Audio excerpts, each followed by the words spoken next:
آج کہتے ہیں کتابیں بدل گئی ہیں. ہاں چند سال پہلے تک مناظروں میں بیٹھ کے سبحان اللہ پڑھتے ہو چشتی رسول اللہ کے دفاع پہ. ہاں جب وہ کہتا ہے کہ جی وہ دیکھیں خواجہ نے اینڈ پہ کہا کہ میں تو کچھ بھی نہیں ہوں, نبی کے کمینے غلاموں میں سے ایک غلام ہوں. کمینے تو کمینے ہی نکلے ہے, واقعی کمینے ہی نکلے ہیں, اپنے نادہ کلمہ پڑھائی کمینے. السلام علیکم. قصر نفسی جیسے صوفیانہ اور اصلاحی اسلوب کو کبھی عقیدے کی خرابی بنا کر پیش کرنا اور کبھی اسے گالی کے معنی پہنا دینا در حقیقت کم ظرف, کم فہم اور کمینہ ذہنیت رکھنے والوں کا ہی وتیرہ ہے, جو نہ اہل علم کے مزاج سے واقف ہوتے ہیں اور نہ اہل ادب کے اسلوب سے.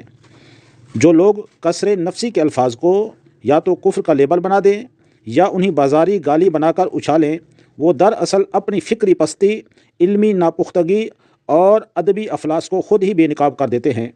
اہل علم نے ہمیشہ نیت, سیاق اور عرف کو دیکھا ہے, جبکہ کمینگی فکر رکھنے والے صرف لفظ پکڑ کر اپنی عداوت کا اظہار کرتے ہیں.